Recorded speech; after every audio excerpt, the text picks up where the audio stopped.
This image, Choker, comes from your recent exhibition, Tainted Love. Can you tell us a little bit about that? Yeah, I think this is probably emblematic of the show. It's like for me, dealing with traces on the body has been a big part of the last body of work that I've made. Dealing with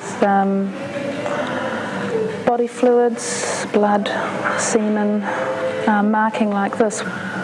I really enjoyed being able to get so close to the body and like really steering in a voyeuristic way. Also, it's a very insistent, personal or intimate type of gaze.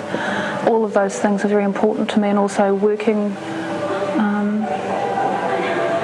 bringing the work up in the final print to larger than life size has that kind of uncanny aspect to it.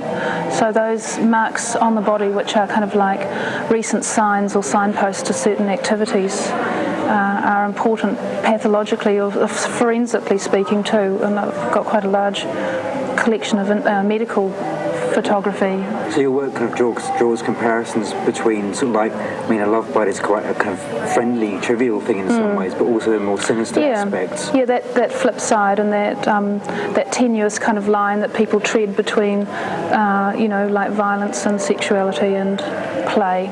I spend a lot more time visualising work than I do actually making it, because usually by the time I get to making the work, it's, apart from the things that physically mean that you can't really control, that chance and synchronicity, things like that, which I always try for a play in my work. Most of it's kind of organised beforehand, and I only take a few photographs. The more time I spend making my work, the more I realise that it probably is just variations on a very small theme. And I think that there's a lot of photographers that work like that. I mean, maybe and for other artists too. I mean, they work with a very small set of concerns, and they're constantly elaborating and redefining and extending, hopefully really adding something to that the existing discourse about that subject. I don't deliberately set out to make images that are like transgressive or difficult, but in fact what happens is when you deal with this type of subject matter, you're going to come across numbers of different types and large and small boundaries that people have that find set up in society or they've set up themselves.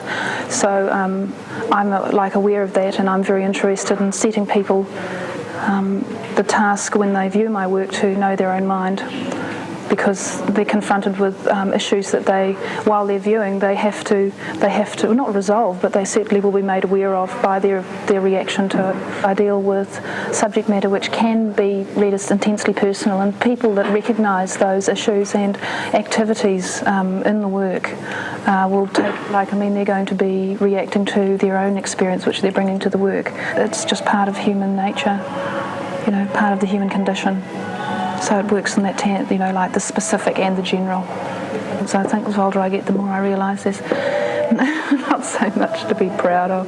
You have to have more kind of humility and more tolerance.